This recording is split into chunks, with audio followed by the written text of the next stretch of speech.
All right. Well, welcome to the podcast, Mr. Mark Coffey. Thanks for coming in. Thanks for inviting me. Yes, sir. So, for people who don't know you, you were a minister in Mechanicsville for how long? 17 years. 17 years. Now, did you do any ministry before that? Oh yeah, yeah. I was minister in Indiana at a place called Arcadia, Indiana, just outside of Indianapolis for 16 and a half years prior to that.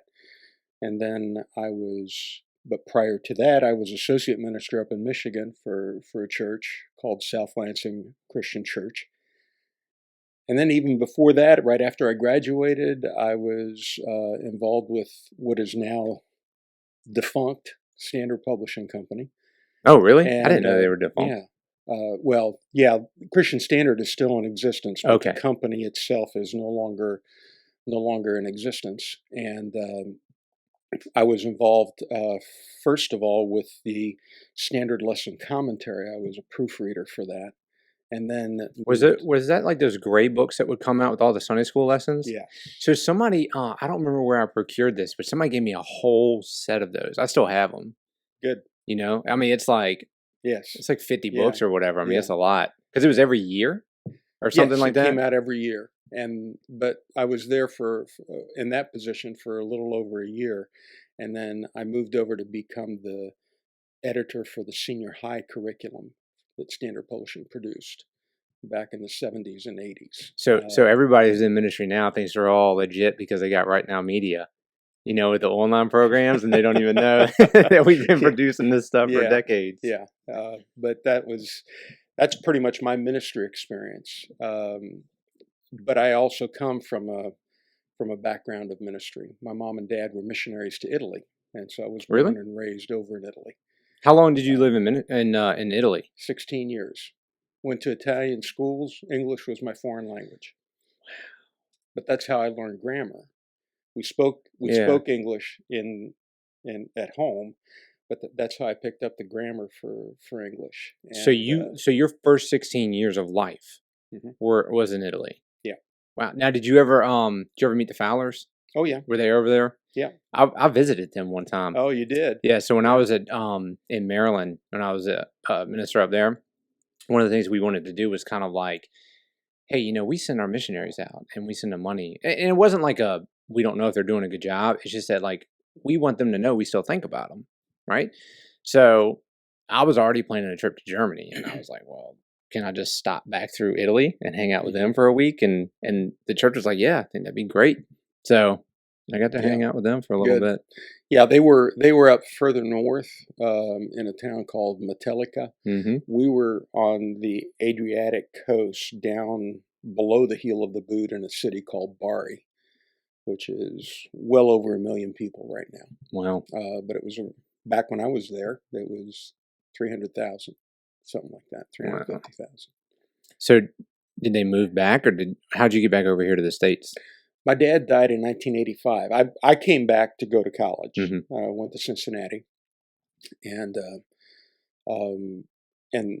then they came back on furlough, and we lived together for a couple of years, and then they went back.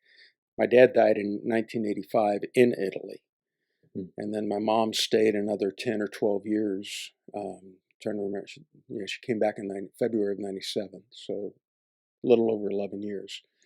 And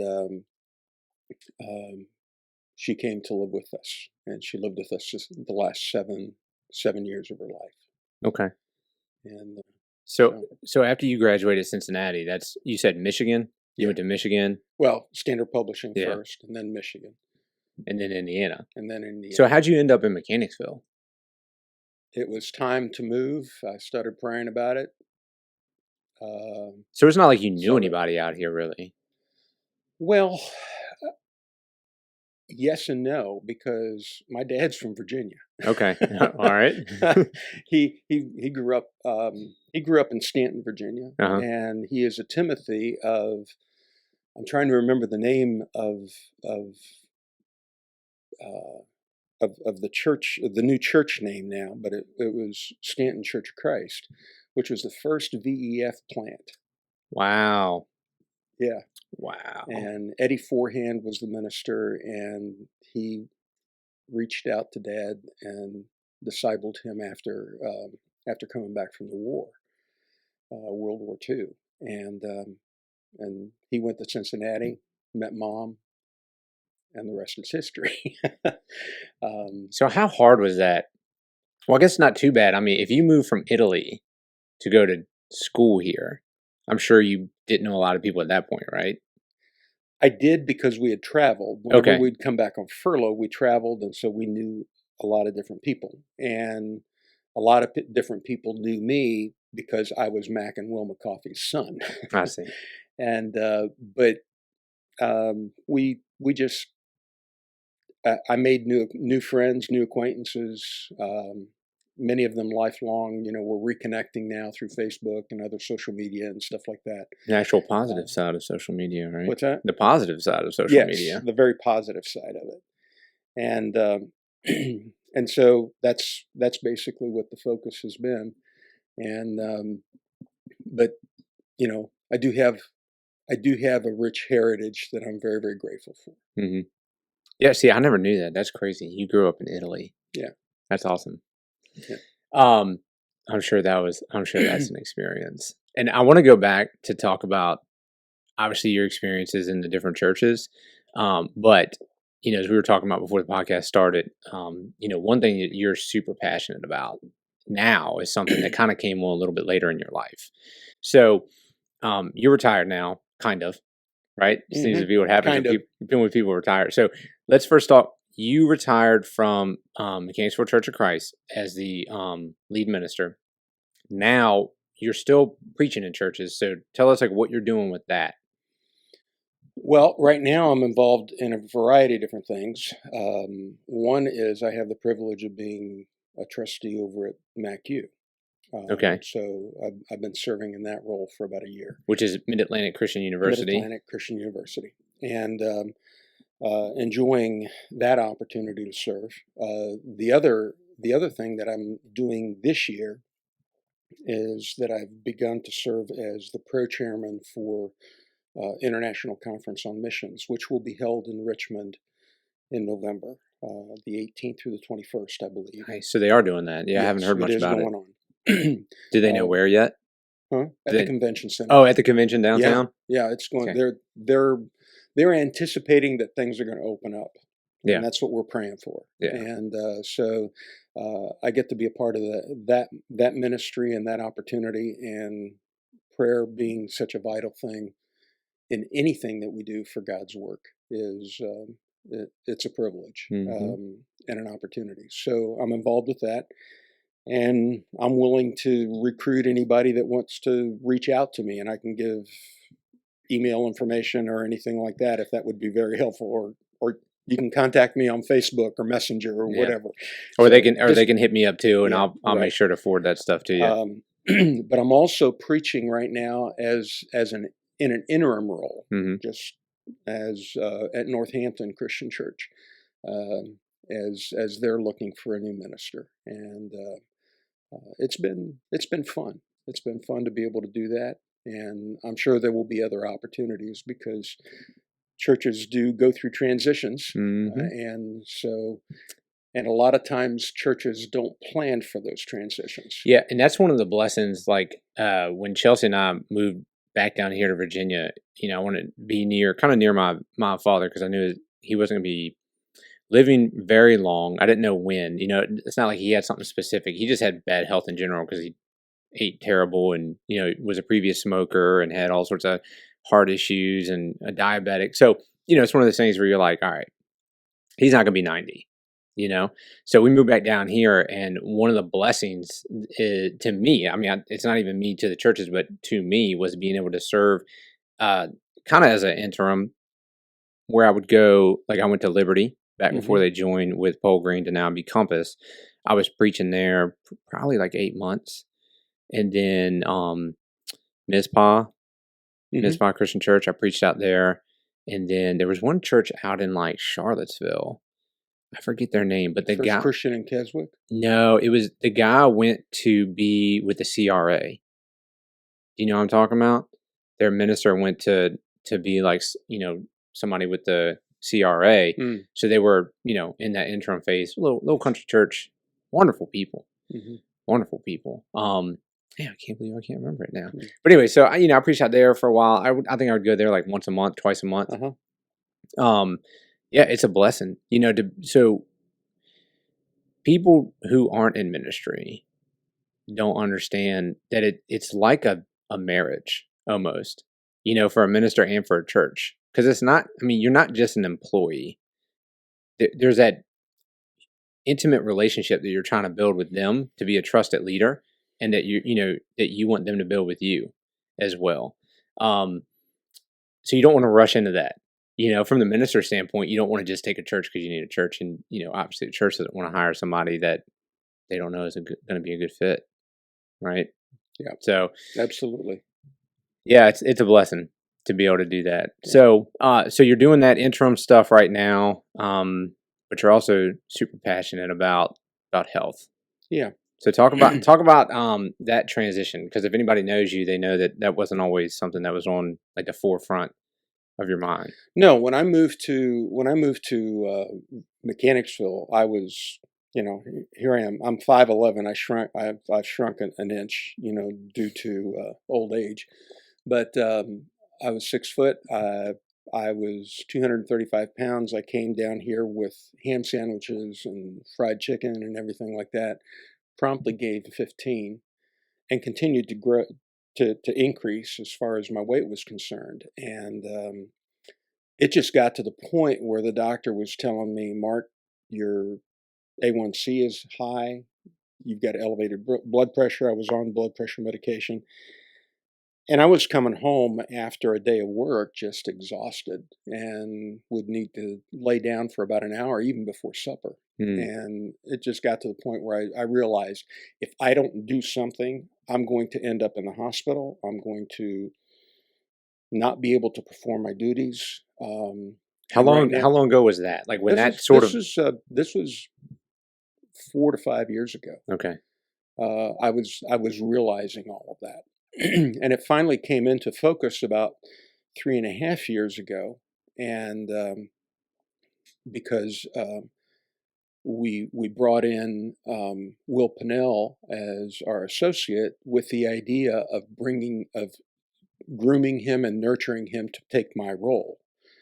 And I thought, if I'm going to do this, I've got to have it together.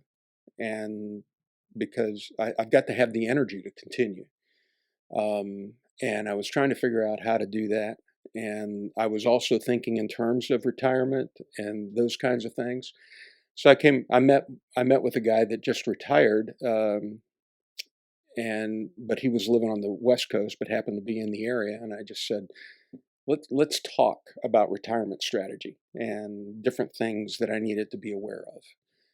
And as he was talking, he mentioned this whole idea of being involved in a health coaching business. Piqued our interest. Pam and I talked about it. We talked more with the individuals, and they shared he and his wife shared the plan that we're involved in, and swallowed hard and went for it. And I was able to lose over 60 pounds. Yeah, that's what I was going to ask. That's a lot of weight. Yeah, and the difference. The difference in perspective, the difference in energy, the difference in just the ability to get up and start looking at life again in a different way was downright amazing. Mm-hmm. It has become more and more of a passion to me because I've even looked at it from and this in terms of mindset, but one of the things that happens when you end up getting overweight is that it kind of feels like your head's in a fog. And you're thinking, when you're not healthy, your head's kind of in a fog. And one of the things that happened was I woke up one morning and I just thought, man, I can think more clearly.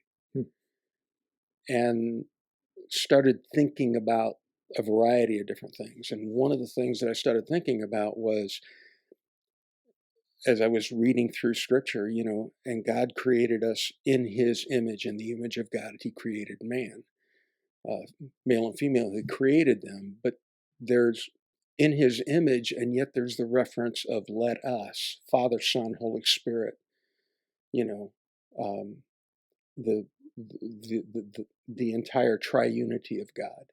And if we're created in his image, then what does that mean? And I know that people get all caught up in theological, uh, hair splitting. But I'm basically a trichotomist for those of you who are into theology. And basically, if God is Father, Son, Holy Spirit, there's a connection with us of body, mind, and spirit.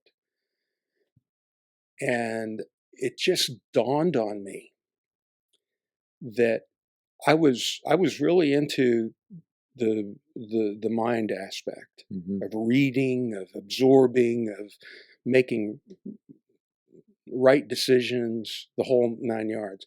I was also into the soul aspect or the spirit aspect of being connected with God. I understood those and I preached them. But every time I got up to preach, there was a disconnect in my life, and it was probably showing in the lives of other people, or showing itself to other people, that there's an element missing there. And that was the realization that I had to really repent of. Yeah. That my ministry, even though it has been by God's grace effective, has largely been effective in spite of me. And as I come into retirement, I don't want to just sit back and be in a recliner and just be calm. I want the final years of my life to count, and I look at people like Jacob, who until his very end was uttering blessings to his children and his children's children. And then the Bible says, and then he got into bed and curled up his feet and died. Yeah. And then, then Caleb at age 80 saying, I'm just as strong now as I was then. Yeah, he's still ready to fight. Yeah, he's still ready to fight. And I'm thinking that's how I want to go out. I want to go out knowing that I have used the resources that God has given me to the fullest. And so my passion is for preachers, because I think that we're missing out, on a great opportunity. And I've committed myself as much as I possibly can to help. Well, that's awesome, because, like you were kind of alluding to, there's different seasons of ministry, right? And as we were talking about before, we hit record basically on the podcast, is my goal with stuff like this is to bring guys who are at that more like veteran status, seasoned ministry, to help those who are brand new, maybe thinking about getting in, or, maybe even have some years of experience, but, okay, you have 10, but you don't have 40, right? To learn. And so, hearing you talk about all this stuff, it's fantastic, because, it's a motivation, I think, for other people to be like, yeah, you know what? Like, that's okay to admit that, oh, there might be a disconnect there, or it's okay to admit that, like, hey, I still got work to do. The work's not done. So there's so many lessons, like my brain's running on 100 miles an hour right now, because there's so many different like tracks that I'll run a rundown. But let me add go ahead. One more thing, because I think that one of the things that happens an awful lot in ministry is that as we face challenges, as we face whatever, somebody's marriage goes to pot, or somebody else, there's a suicide in the church or something like that, or you deal with conflict with your leadership and different things, whatever the case may be. The tendency for ministers is that since we don't have anybody to go to and we only have our family, is we go back home, and the easiest thing to do is to eat. And pretty soon we find ourselves packing on the pounds.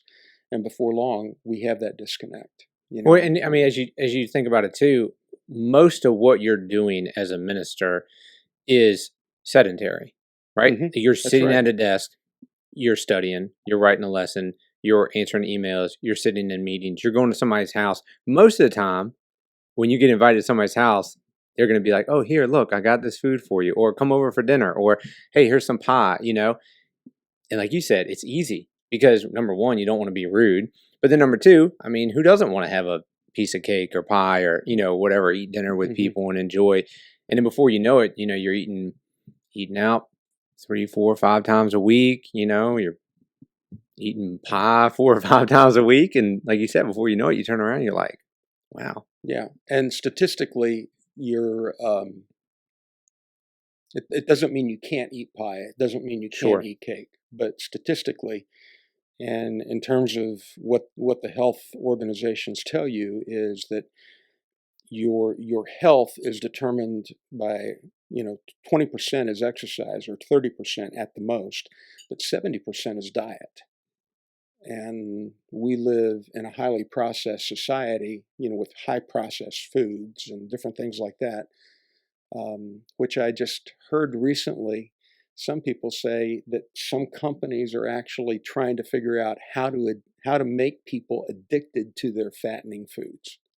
They're putting ingredients in there that just make you want Doritos. I'm just using that as an example. Okay, I can't eat just one of those. Yeah, who can? Right? And Lay's potato chips. There was an old commercial that said, but you can't eat just one. Yeah. And there is something in there that makes you want more, whether it be salt or whatever the case may be. It doesn't make any difference. And of course, they're in the business to make money, and I'm not faulting them for that, but I am faulting us for the choices that we make. And so I think that there is a good balance in terms of what we need to maintain. And the program that I've become involved in is a good balance. Yeah, because health is not, like, for me, right? For my body disposition, it's really hard for me to gain weight. Like, I remember back when I was working out 5 days a week, hitting a lot of weights, eating 3,500 calories a day. I got up to maybe 160, like I'm like 145 now. So I put on some weight, but it was muscle, right? Got a little thick, but I couldn't get past that. I wanted to get past it. I'm glad I didn't, sort of a thing. And I wasn't going to go unnatural to get past it. But with other people, they have one milkshake and now they're fighting that for a month, trying to bring those. So health is not just a matter of like, how much do you weigh, right? I mean, you talked about your energy level, the way your mind thinks, your sleep patterns, all that sort of stuff falls how into you handle stress. Yeah. So talk about that. Like, how do you see those things getting better in your own life? Because now you're like in a holistic sense being more healthy, and it's not just a matter of, oh, I don't eat McDonald's. It's a matter of like a whole life of health. How's that help those other areas like your stress and your sleep and things like that? It's helped tremendously. I will tell you that it's rather odd you asked me that question, and normally I sleep just fine throughout the night, but I was awake at 1 o'clock this morning and couldn't go back to sleep. And I went back, and it was more of a light sleep. Don't know exactly why, but it was just one of those nights. Yeah, it happens. But generally speaking, I try to get 7 to 8 hours of sleep, and normally that is very, very restful. Okay. I think that probably on Saturday nights I still get a little, excited about the next day as far as preaching is concerned, but and so maybe it's not as restful, but by and large throughout the week, that's what it is. Mindset wise, it has made all the difference in the world, and there have been stresses that have taken place. I don't care what your transition is, but whenever you moved from one transition to the next, as in my case, from ministry to retirement, active ministry to retirement, there is an awful lot of stress involved in that, and some of it's good, but it's an awful lot of stress. Okay, had I been at the weight that I was before, I wouldn't have been able to handle it. Yeah. It just because I was able to think clearly. And I can't stress that enough. It makes all the difference in the world. And I think that a lot of times we get so accustomed to moving around in a fog that we just miss out on a lot of things. And that's been, if there's been any regret, it's been, man, I just wasn't as effective as I could have been back when I was in my 30s and 40s and 50s. And I look back at some of the people that were successful, have been successful in ministry, the Bob Russells and, different other leaders in churches. And I've noticed they're healthy. Mm-hmm. They were fit and trim. And I kept on excusing, well, I just got big bones, or that kind of stuff. Your skeleton probably weighs as much as mine does. Let's be honest, but it was just, we have a tendency of trying to excuse, you get to that on your computer, all your excuses are lies. Yeah. My wife hates that. And that there's truth to that. I've and an excuse is a lie coated with, I can't remember the other quote, but it's just something, and I posted it on Facebook one time. All our excuses are basically a lie that is coated with a shell. Yeah. With an attractive shell. And it's just, the regret that I have is that I had to wait till I was in my 60s to recognize that. Yeah. Well, like you said, I mean, God, no matter what we do, you made the statement, my ministry was effective in spite of me. God used it in spite of me. I mean, that's going to be true regardless. Like we are fallible, right? And so one of the things you were talking about earlier was recognizing that disconnect between kind of what you were preaching and what you were starting to recognize about your own life. I think obviously we're never going to be perfect, right? That's exactly right. And so I don't want people to think, oh, well, yeah, there's always going to be a disconnect. No, it's not that. But there's sometimes, and I think we're all going to go through this. It's not about health or weight or anything like that. But with anything, you have to be self-aware to where when you're preaching and when you're studying, you're teaching lessons, you're also letting that speak back to you. Right. Right. Right. And what I just shared is not designed to help, to make people feel guilty. Okay, to any listener, it's not. I'm talking about my journey. These are the things that have hit me. But at the same time, if I'm thinking that, my suspicion is that there are others who have been thinking it as well. Yeah. And so I'm just simply sharing what it is that's happened, not to turn around and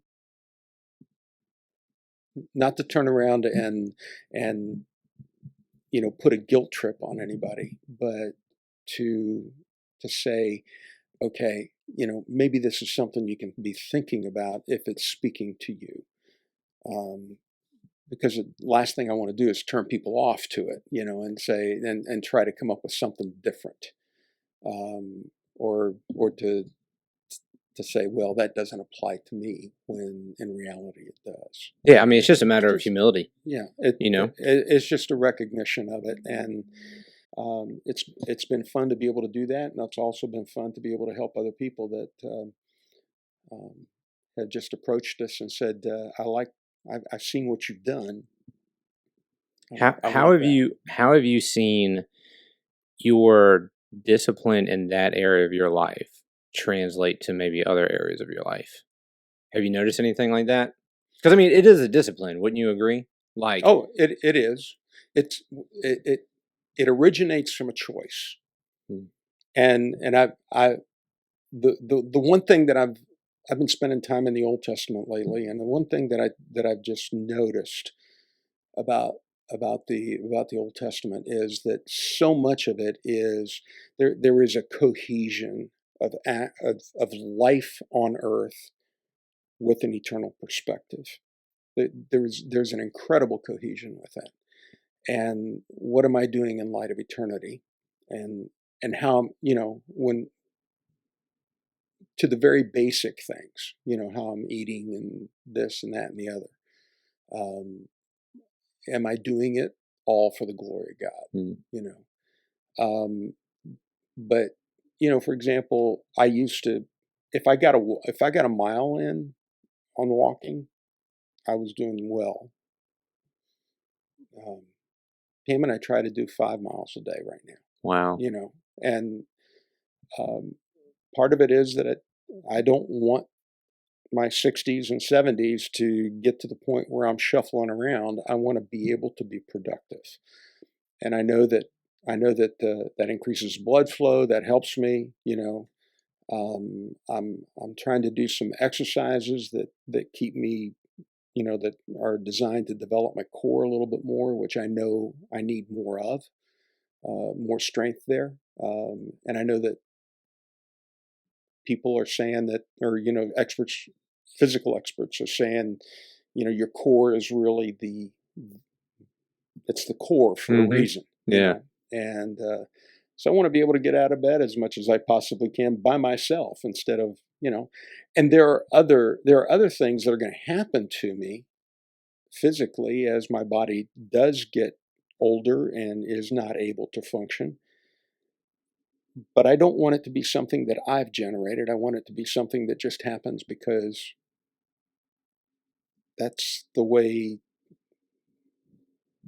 sadly, the way of death. Yeah, I mean, you talked but about it, I right? look forward to the new body. Yeah, sure. But if that was the way that God operated, then He wouldn't care if we just went off and just allowed ourselves to, be flung into disasters or die by the time we're 25. Like, obviously, He's put us here for a reason and for a purpose, and to work in His kingdom. And as you talked about, the healthier we are, and we're not saying like, hey, you're never allowed to have a milkshake, or you're never allowed to have fried chicken. I mean, the balance is the key here, and I was just thinking about this last night. Chelsea and I, the reason why I said milkshakes, because we just went and got milkshakes, but I can't remember the last time I had milkshakes, but it's that balance where I don't have to regret doing that, because I know you eat healthy, you work out, you take vitamins, you're living a healthy lifestyle. So if I have that one milkshake, it's not like, oh, now I have to regret this for the next month, sort of a thing. And two, you realize those cravings start dropping some. Right? I mean, exactly. Isn't it crazy? Like it's like the same sort of pattern. And I'm not saying there's like a complete parallel there, because believe me, I'm not trying to say like, well, if you don't have the right body mass index, you're sinful. That's not at all what we're saying here. But there is that thing that's going on in the brain, like you were talking about, that urge, that craving, and you see that same thing with people who give in to sin. They have an urge, they have a craving, and they go into it, right? So, like you said, it starts with a matter of a choice, and it's a discipline. It's a daily discipline. It's hard to live healthy. It's not as easy, or else everybody would do it, right?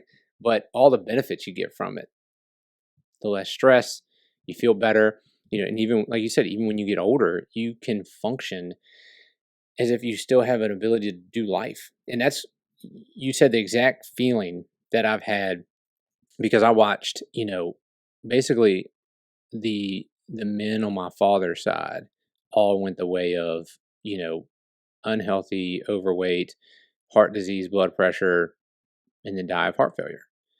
And I always told myself, like, I don't want to do that. I want to be 60 years old, still able to walk 5 miles, still be able to hang out, still be able to do things, and not, like you said, barely be able to get out of bed, sort of a deal. So that's awesome. If anybody is interested, hey, I want to live that sort of lifestyle. I want to make that change, or I feel like I'm healthy now, but I want to make sure that I'm really, really honing that in. How would you suggest they go about that? I would suggest that they go ahead and give me a call. Okay. Because one of the things that we focus on, and we do this, is that while we work with a company that provides opportunity for developing a healthy diet, We also incorporate a coaching aspect, which is free, a community aspect, which is free, where you're around other people, or you're associated with other people that are involved in the same journey.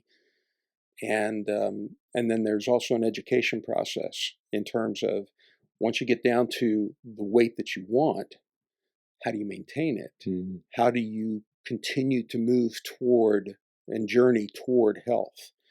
The focus isn't so much of, okay, spiritually, we don't get to the point where you say, okay, I've reached it. Okay. Yeah. I was reading an article by Kerry Niewolf this morning, and he was talking about elements of pride showing up in your life, and one of the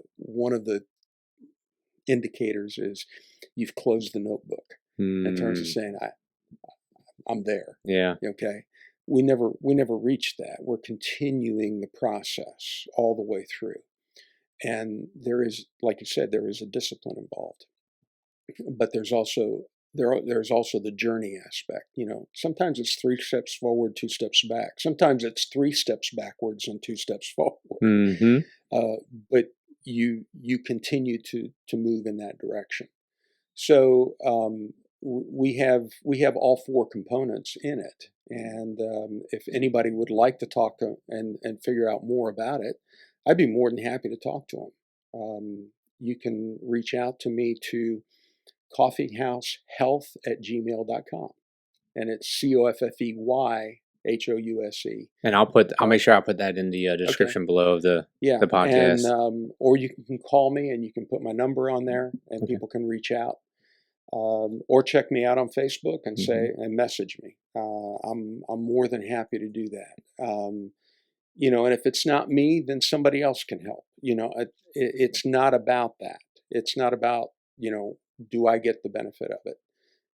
I just want to see other people benefiting. Well, yeah, and like you said, because it's not just as an individual, you don't just get the benefit. Your family gets the benefit because you're not going to have as much stress. You're going to have more energy. But then also your church gets more benefit because, like you said, the fog and your brain's clearing. All that stuff ties in together. So, with that being said, I want to go back and talk about your different churches, right? So you were at Michigan, Indiana, and then Virginia. Okay. So give me like a brief synopsis of, like, if you could look back and go, here's how I kind of think about those 3 churches, like the differences, because not every church is the same. So what was it like being at Michigan versus Indiana versus Virginia? Michigan was more of a mentoring for me. I went as an associate minister. I went and spent time under a guy that was, in his late 60s and full of wisdom, whom I respected tremendously. But he also was willing to listen to my my youthful, idealistic ideas, and he allowed me to implement some things. And I found out later he took an awful lot of flack over it, but still he let me try it, and which increased my respect for him even more. But it was just a tremendous learning time. The biggest learning time that I received probably was, we have twin boys, and then we had another son while we were there, and he lived 21 days and died. But the biggest lesson that I learned also was the value of the church family. And I saw why, a large reason why, not the only reason, but the reason why God created the church. And they ministered to us in ways that are beyond description, and so that was, and we were there for about 4 years. But I knew that I wanted to preach, and so I was groomed for that, and I was given the opportunity to develop it. The church in Indiana, Arcadia, was a bedroom community that was transitioning from agrarian, farm community to more of the bedroom community. it still has farming aspects, but it was more of a family church, and it made the transition to becoming more of a community church. And by family, I mean there were just a few key families in that church, but then it grew to become larger than that. And I watched some tough transitions there, some very challenging ones. They were used to ministers being there for 4 or 5 years and then going or being let go. Mm-hmm. And I didn't. You're like, what's wrong with this guy? Well, I had the example of my dad who stayed with it. You know, he was there 32 years in Italy and died there. Mom was there for 44, and you know, she only came back because she felt like her work was now completed. And but part of her died when she came back from Italy. And so I had that example, and so the long-term aspect was ingrained in me. And I also had learned from people like Ben Merrill and Bob Russell and everything that, you know, you don't really become effective until after year 7, because you build credibility. And I was committed to that. So I want to drop that truth nugget on people, because I agree. And I've read that somewhere as well. You know, if you're getting started in ministry, and I get it, like sometimes you walk into a nightmare and you're like, whoa, I need to get out of here. Okay, there's exceptions, get it. But you know, you get to that year 3, 4, honeymoon is wearing off for you and the church, stick it out a little bit, you know, because you build those relationships, focus on those relationships, and then that, you know, you really can start making those changes after that. Right. So yep. One of the churches that I was at, and I won't refer to which one it is, about week or month 3, something blew up. And I remember looking at Pam and saying, what did we get into? And we were able to navigate through it.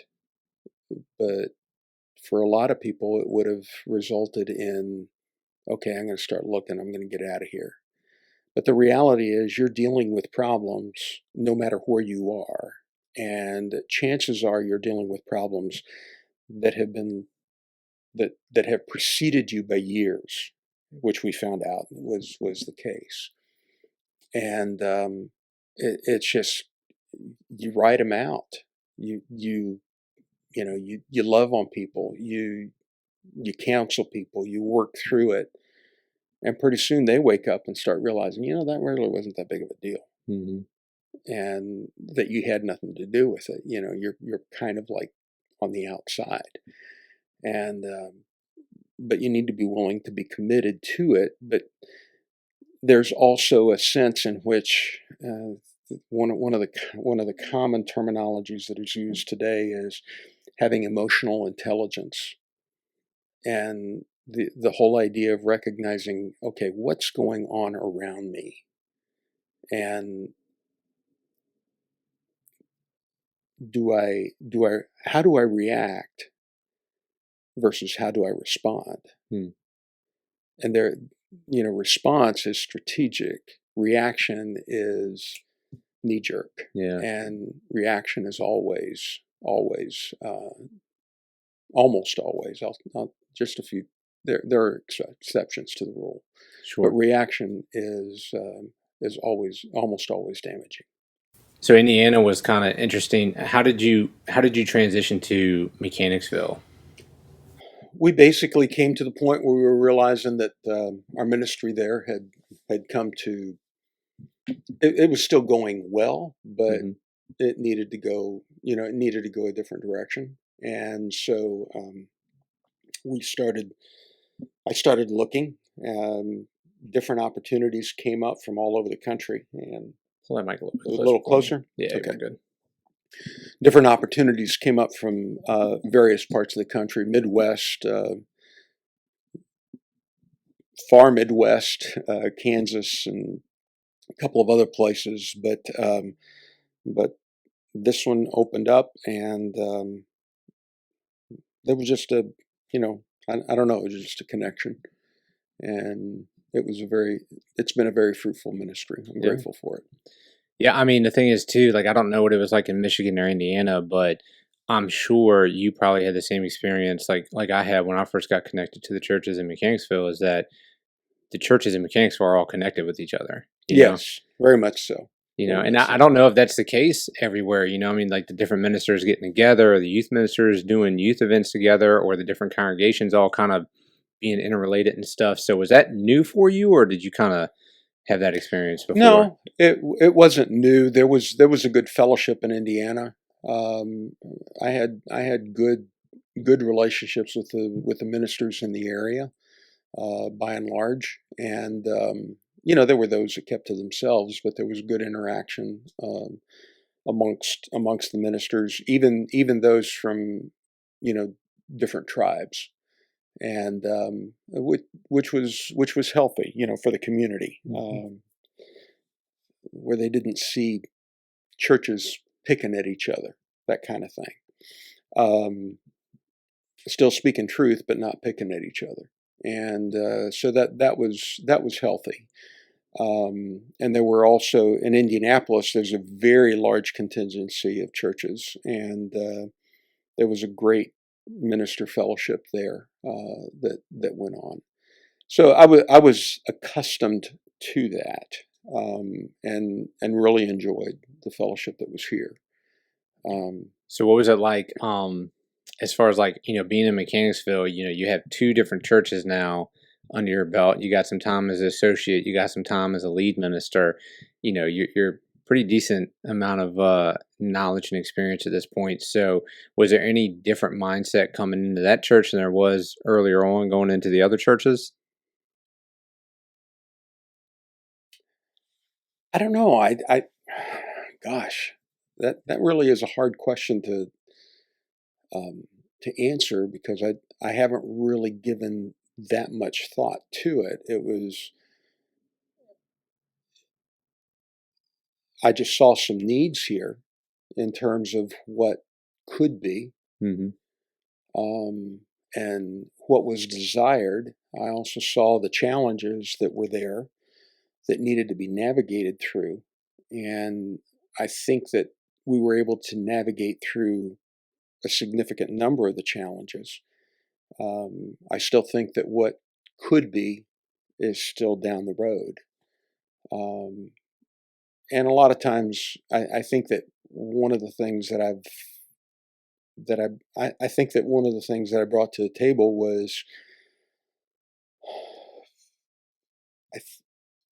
when you're in the 30s and 40s, there's a tendency to want to, oh man, I gotta do it. Okay. When you reach 50, you start saying, I need to do what I can, but God's got to do it in His time. And I think that was the lesson that I learned, and that I was able to bring to the table, and a little bit more of a, for lack of a better term, just more of a calming spirit throughout the congregation. Like it doesn't all rest on you, sort of a thing. Yeah, but also, I don't know. I don't want to pat myself on the back on that, because it's not about me. It's about what God does. And one of the things that God taught me was, that there's that passage in 1 Corinthians that says, I planted, Apollos watered, but God gives the increase. And I think that a lot of times in ministry, we think that, we're the ones that need to get the increase, that need to see the increase. We need to produce the increase, or else we're not being good stewards. And what God wants is for us to be faithful with what it is that He has given us, and to continue with what it is that he has entrusted us, and let him produce the fruit. Let him, because he's the one that produces. I'm the vine, you are the branches. The branches don't produce fruit. It's the vine connected to the branches that produces the fruit. In terms of, well, you need to be willing, okay? Sure. And that's what John 15 is talking about. Are you drawing your nourishment from the vine? And that was something that I had to learn. Do you think some guys view maybe a season of their ministry as a failure because they think that success means like the mountaintop experiences, or seeing the numerical growth, or seeing the good times? Absolutely. Yeah. But that is so American culture driven that it's unbelievable. And it is, to some degree, it can very easily become idolatry, because we start worshiping the product rather than the producer. Man, that's good. And we forget that it's God that is working in us and through us, and that we're doing his work, and that we're focusing on him. I think that one of the reasons why we have heard of so many people in ministry who have fallen of late is that they became enamored with what they were doing, that they forgot that it was God doing it through them. And all of them heartbreaking. I'm not trying to I'm not trying to be judgmental in the sense that my heart breaks for the countless lives that are shattered because of it. Yeah, I mean, I think it's so true. As ministers, we look at ministry as like a business sometimes, where it's like we have to grow it, we have to expand it, we have to. I mean, not necessarily like make more money, but money's obviously an element to it. But you want to make sure you can, oh, I need to plant that church, I need to build that building, I need to get more numbers, I need to do this, and it's like you forget sometimes that God may be calling you to an area that's not going to respond positively, but that's still for his glory, because it's his justice to be able to say, I gave that area a chance, to hear the gospel, and they rejected it. So I think that can be an encouragement to guys sometimes, not to think it all relies on them, and to redefine their term of success. Mm-hmm. So you talked about having to navigate some difficulties. I mean, and not just at Mechanicsville, but I'm sure, like, obviously at all the churches, like you said, there's always difficulties. There were difficulties in every church. There were significant difficulties that could have resulted in the congregations actually splitting. The potential's always there, because Satan's always at work. So, and I think that one of the things that I've come to the conclusion of is that maybe my role in the kingdom has been that wherever I've gone, I've been able to help bring people together. Okay, to be more focused and to unify. I think that's been something that, I don't know why, but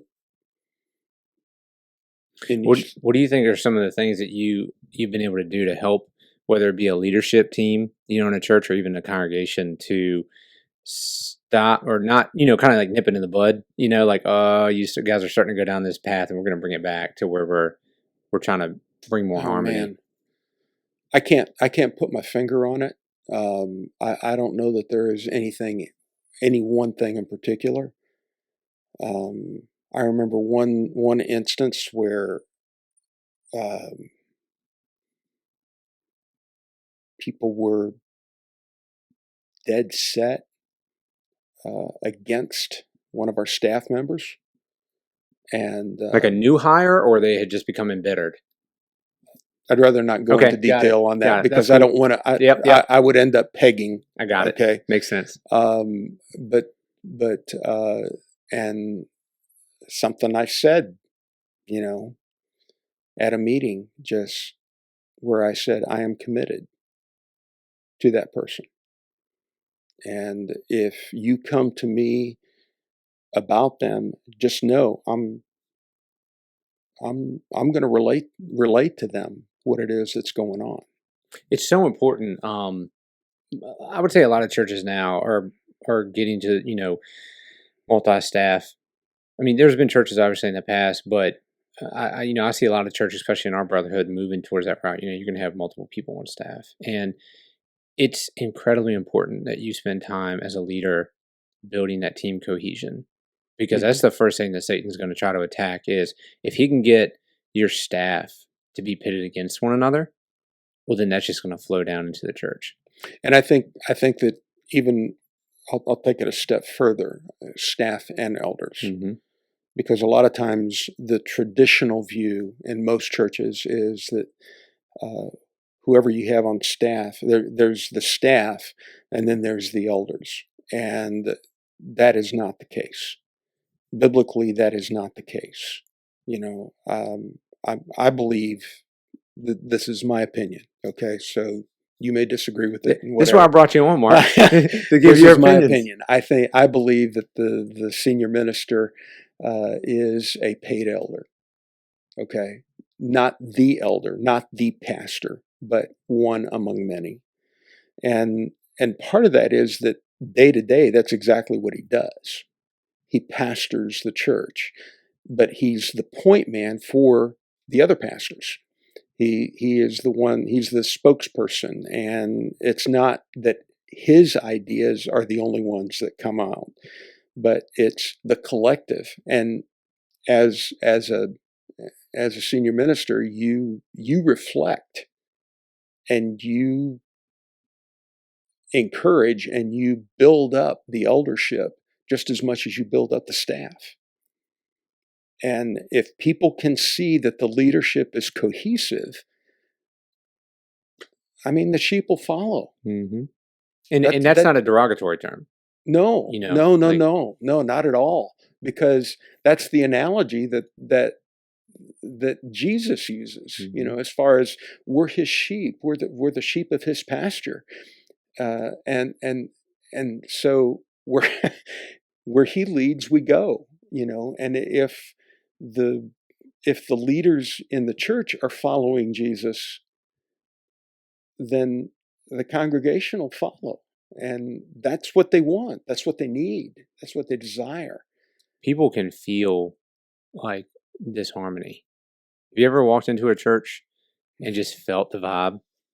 You know what I mean? Yep. Like, I've been to some churches before where you just walk in and you're just like, man, this place is dead. Or this place is, like, you just cut the what do you call it? The tension with a knife. Yeah, you can, and then other churches you walk in and you're like, man, this place, it feels good here. Now, of course, obviously there's always going to be little things going on, but we're talking about degrees of, like, same thing with health, right? You're always going to have little parts of your nature that you need to hone in, whatever. But are you overall healthy? Are you overall dysfunctional? And churches have a spiritual health to them, and it starts with the leadership. Yeah. I 100% agree. So was there ever any times or programs or things that you tried to pull your staff and elders, or maybe just staff, or maybe just elders or whatever, but your leadership, like trying to get your leadership to come together and build that team mentality, learn together, like leadership principles? What did you do to help try to develop your leadership? Number one, I would spend time with them. I tried to, one of the things that I told the congregation was that the elders were my best friends. And I tried to nurture that with them. One of the blessings that we had, and this is something that I just miss, if there's one thing about full-time ministry that I miss, is we would have monthly elders meetings here at Mechanicsville. We'd have it at our house. And we'd have a dinner and then our meeting, and it was a great, great sharing time. Were there disagreements in the middle of it? Yeah. Did everything that I propose go through? No. but I knew that those guys had my back, and they knew that I had theirs. And I'd get to refer to that on Sunday mornings whenever something was appropriate to the topic that I was dealing with, or to the scripture, and I'd get to refer to that.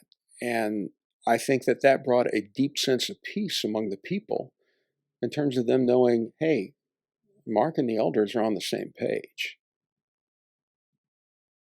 Yeah. When I announced my retirement, I specifically asked the elders to stand with me, because I wanted the congregation to know this is something that we're mutually supportive of. Mm-hmm. Okay. And this is the right thing for the church, and the right time, and everything like that. It was just so critical to go ahead and model that. And I think that a lot of times when we find ourselves being at odds with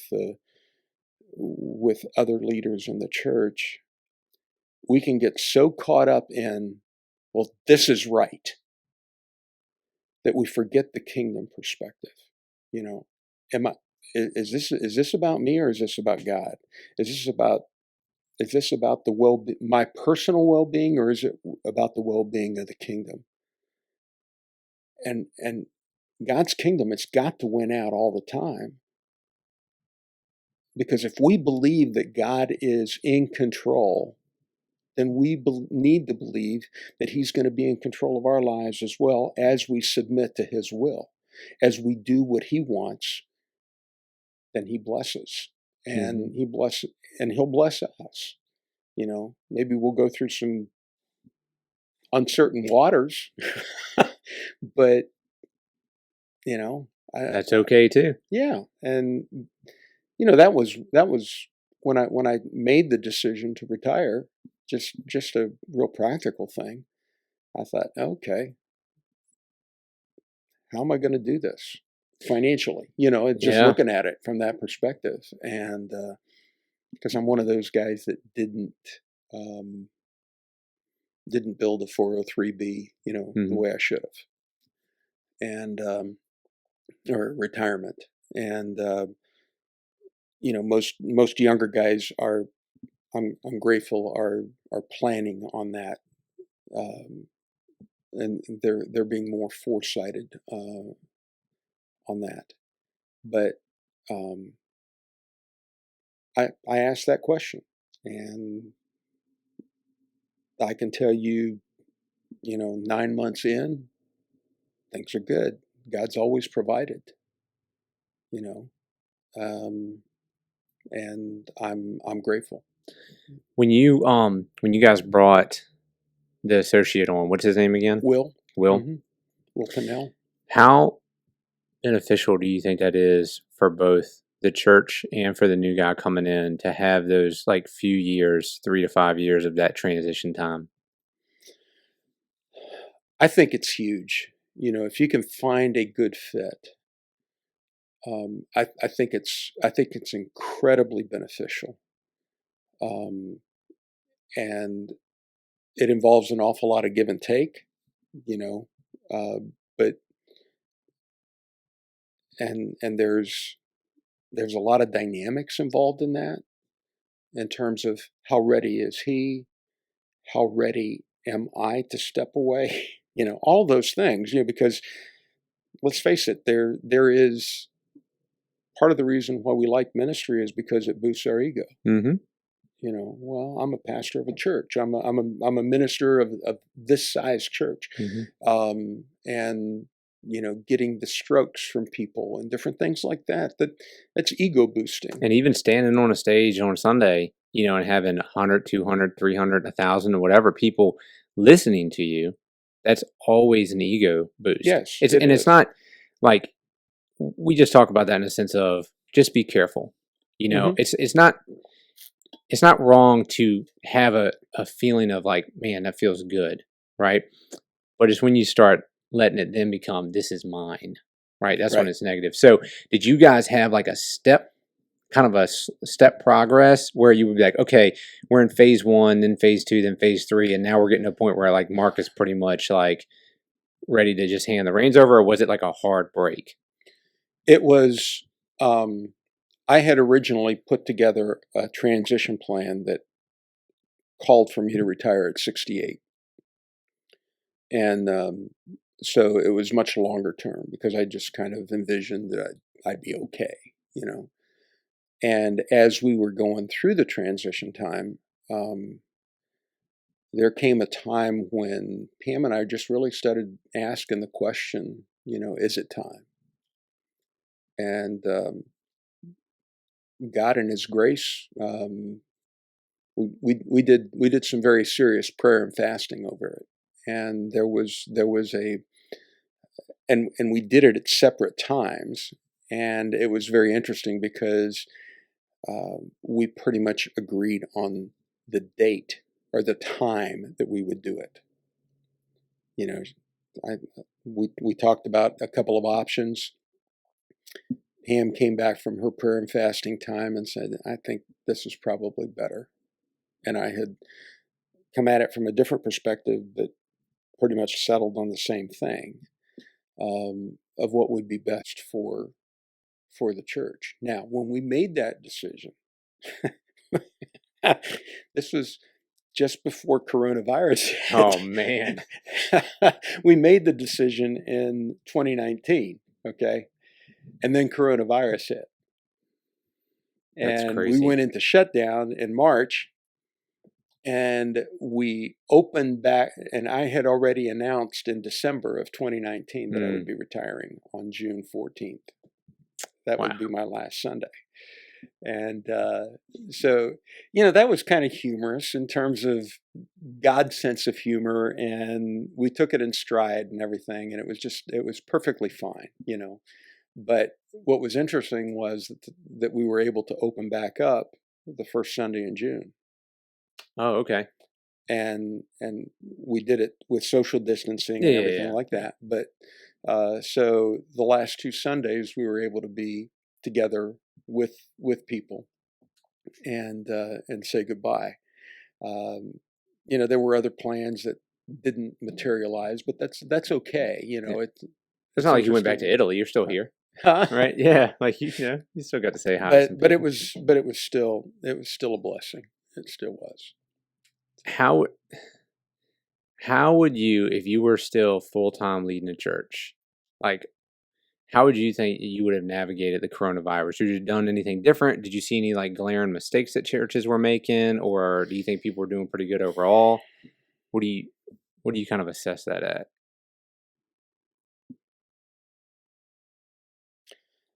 I think I would say to anybody, I think that one of the things that has happened as a result of the coronavirus is that there has been a refocusing on what is really important. There has been a need to refocus on what is really important. And we have begun to realize just how important community is. So true. Okay. That is one aspect of the church that too many people say, you know, well, if I'm gone a week or two, you know, all that kind of stuff, it doesn't matter. Yeah, it does. It does. God has created us to be in community. The body suffers. And I don't know that anyone has done it improperly. I think that every church has made willful decisions, but they have been decisions based on what the collective leadership has decided together and said, okay, we're going to do it this way. But they've prayed about it. They're trying to balance the need to meet versus the need to be safe, you know, at the very least. I do believe that personally that in some areas there is something bordering on government intrusion, in some areas, not Yeah, everywhere. sure. Okay. Sure. But I don't know that I'd do anything differently. What I do know is that Satan has used it to divide the church a lot of times over, well, I can't believe that you would go ahead and meet in a church that doesn't require masks, or I don't believe that I don't believe that I can't believe that you would go to a church that requires masks because this is of the devil, that kind of stuff.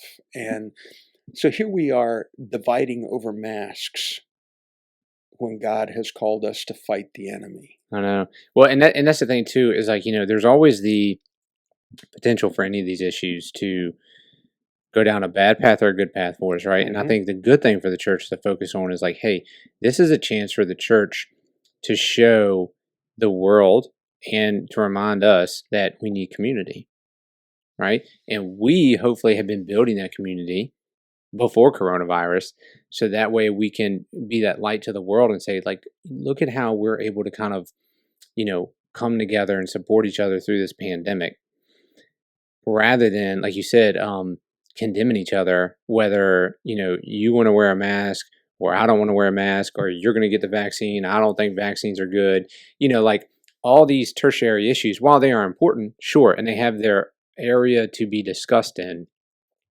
As far as Christians go, we're supposed to be unified, and we're supposed to be the ones who are showing love and grace and tolerance to each other. That's right. And yeah, I mean, one of the podcasts that I did last summer, I think it was around the summertime, it was like Christians and social media, and I was basically, the point of the podcast was, y'all need to calm down. Like, just get off of social media if you can't control yourself right now, because all you're doing is like, let me throw gas on the fire and walk away. And that's not conducive to anything. It's not beneficial. Yeah. So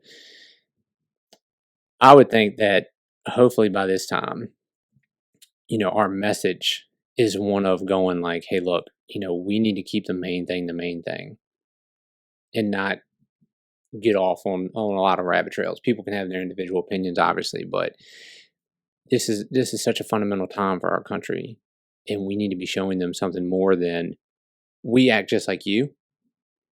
We just go to church on Sundays, sort of a deal. All right. I think Yeah. that just at the same time, I also want to stress that this has been probably the most excruciating time for guys in ministry. Yeah. I'm part of several ministers groups on social media, and I have heard and read of guys that are basically saying, if I had something else I could go to that would be able to provide for my family, I would leave in a heartbeat because of the embattlement that's within the church. And, I just preached this, I just finished a series on Ephesians over at Northampton. And the thing that we've got to remember, that our struggle is not against flesh and blood, but against principalities and rulers and the rulers of the dark forces of this world, and Satan himself, who is operating through them. And I think that one of the things that we need to remember is, okay, I'm going to get political. Oh, here we go. Biden's not Satan. Okay. Trump is not Satan. No one politically is Satan. Satan is at work in people and through people. And we need to keep that in mind. The people are the ones that we're called to rescue from the pit of hell. And I'm sorry, I'm preaching now. I know that, but it's all good, man. but that's the thing that I think we tend to forget, and we need to keep that in front of people. as ministers of the gospel, that's what we need to keep in front of them. Yeah, I don't think that if somebody's in ministry right now, I'm not sure if they're going to go through a crazier time than the past year and a half. Maybe they will. Hopefully They not. might. Maybe. Yeah. I hope not. I hope they'll look back on this and be like, wow, that was like the craziest season I ever went through. But if you could kind of leave some parting advice or wisdom, if you were like, hey, if I was there, with you right now or at your church or on staff or whatever, here's what I would say to you. What sort of advice would you give to the guys that are in ministry, whether they're an elder, staff member, whatever, to say, hey, here's something you need to do to navigate through this season right now? Oh, wow. And 3 hours later, you're going to close out, Yeah, right? yeah, that's right. The very first thing that came to mind when you asked me that was just a summary of all the commands that Jesus was asked to do. Is you shall love the Lord your God with all your mind, with all your heart, with all your strength, and love your neighbor as yourself. And everything hinges on that. If we focus on truly loving God by putting Him first in our ministry and asking God, what do you want me to do? Now, just a little side note on that is I read back in several years ago, Paul Yonggi Cho was very, very popular because he was the pastor of the largest church in the world in Seoul, South Korea. I think they're running for 400,000 is what they were running. And here he was the senior pastor of it. And I read a book of his, and he talked about how he would spend the first 3 hours of every day in prayer, seeking God. Let's be honest, guys. Most of us have a hard time doing 20 minutes, and most of the time the prayers have to do with God, give me this, God, give me this, instead of seeking after the heart of God and wanting to know Him and praise Him and worship Him. And, every minister I know would tell you my personal time isn't what I would like for it to be. And I think that you got to love God. You got to seek Him. And through study of His Word, through prayer, through all the spiritual disciplines. But you got to love people too. And the fact that God loves me in spite of all my flaws, in spite of all my failures, should motivate me to love people with grace, because He has poured out His grace to me. And if I am incredibly judgmental of people, that I just dismiss them, then I haven't understood grace. I have not understood love. And I've become, in many ways, kind of like the Pharisees, who have just,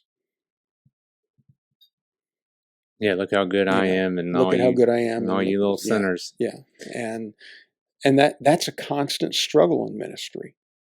When you pour yourself into the Word and you become passionate about what it is that you're going to preach, and then you look out at other people and on the way out and say, well, that's a good sermon. I wish so-and-so would have heard of that. Mm-hmm. You want to lash out to them, but how many times have we thought that as we're preparing that message? I sure hope so-and-so hears this. Instead of, God, what are you trying to teach me? Yeah. And there's that mirror of reflection. And so I guess that would be my... Yeah, it's so incredibly important, when you're in ministry, to realize it doesn't all rely on you. You need to be the leader of that, that quiet time with God, because as you said, as you do that, it helps you to kind of rise up out of the drama, whether it be what's going on in our nation right now or even what's going on in your church. It's easy to get that tunnel vision, when you're in a church and thinking like, oh, all this drama going on and forgetting about the larger aspect of the kingdom and all the stuff that's going on. So, man, great advice. Great thoughts. Thanks for sharing, Mark. We appreciate you coming on. And again, if anybody wants to contact you, I'll put your information, in the description of the podcast, or they can hit me up and I'll get them forwarded over to you. Okay. But thanks for sharing, man. Okay. Glad to be here. Awesome. Thank you.